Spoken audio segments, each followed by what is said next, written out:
Well, some new polls after weeks of sort of holding steady have changed. And what we saw was sort of a safe from the storm situation at the White House as these controversies unrolled.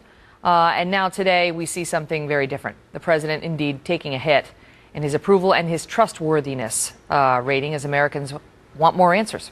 According to one poll from Quinnipiac University, the vast majority of voters, 76%, want a special prosecutor to be brought in to lead an independent investigation into the IRS. This after that agency admitted that it targeted conservative groups for extra scrutiny. According to the pollster, there is overwhelming bipartisan support for that idea, and that's not all we learned. Joining me now, Bernard Whitman, former pollster for President Clinton and a Democratic strategist, and Tony Sayegh, who's a Republican strategist and Fox News contributor. Let me just put to the side for the moment whether it is a good idea to appoint a special prosecutor to look into the IRS nonsense, right? As a politician, let me start with you, as somebody who used to advise a White House. As a politician, if you're a Barack Obama and you're looking at this and you see the American people, 76% of them agree on anything, right? They agree on anything. Do you do it? Just do it because it gives you a little political cover? I actually am in favor of appointing an independent investigator. I think that's in keeping with Barack Obama's pledge for greater transparency. I think that we have to make sure that investigation, though, is independent. Independent means independent, and not some mad dog puppet of the Republican Congress a la Ken Starr in the late 90s. The special prosecutor would answer to the president.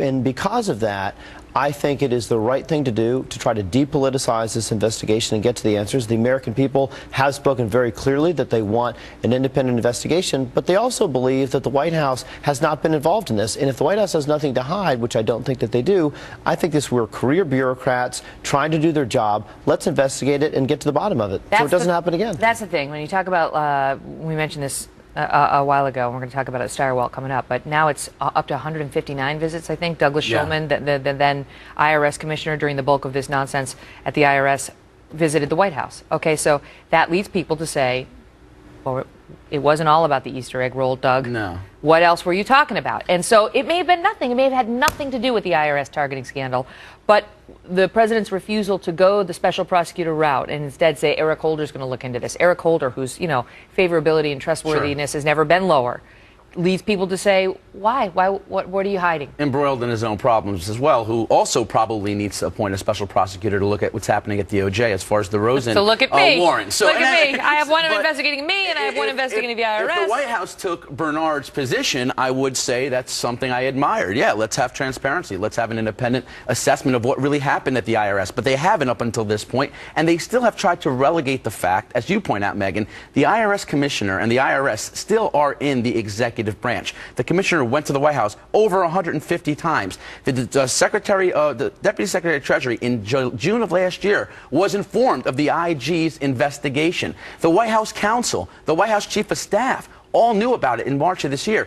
This poll shows what we've known all along, which is that plausible deniability argument can't hold water for long when the connections with this matter go right back to the West Wing. The other thing that these polls found was that of all the, scandals, scandal mania, I think Chris Stirewalt called it, that are out there right now, which one do you believe is the most important? They asked. This is the #4 poll for our control room.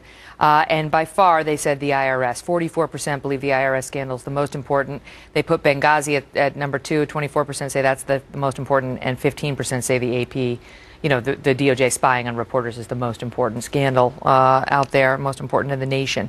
So the people care about this, Bernard. They are watching the IRS scandal in particular.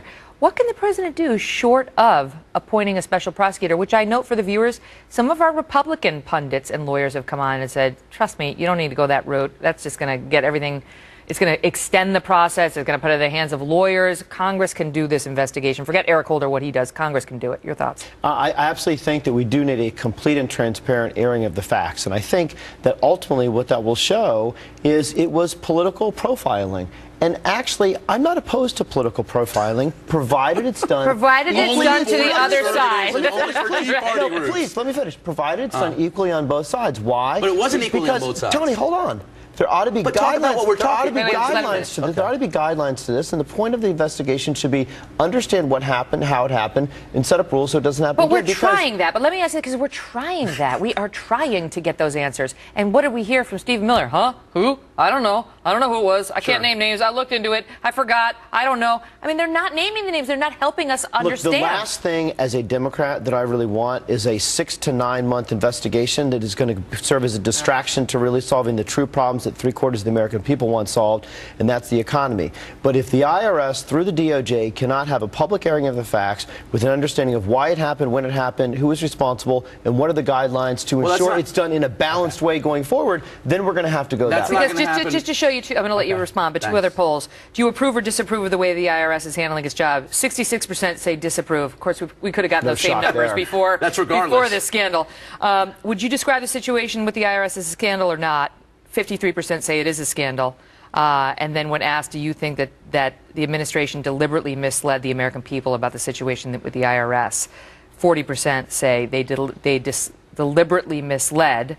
45% say, man, they shared the facts with us as they became available. And 53%, Megan, are calling it a scandal. And labels are important because with these other controversies, there's been a lot of opposition to calling them scandals. This is one where the American people wrap their hands around it. And it is because, Bernard, even civil libertarians and progressives understand that the violation of someone's First Amendment right and being targeted for their political opinion, for the books they read, for the prayers they say in an organized way. Excuse me, Bernard. These were pro-Republican, pro-conservative groups that opposed the president's agenda, pro-Israel, pro-family. These were not some mixed bag of people. These were all targeted. These are all groups that were targeted because of their opposition to this president. And that's why I think, Megan, the American people think it matters. A lot of Democrats like to dismiss this. Yeah, something went wrong, but what does it matter? People in a democracy have to have confidence that their institutions are serving them ethically and correctly, even if they don't agree with that. And this poll shows President Obama's taken a 10-point hit since September 2011 on his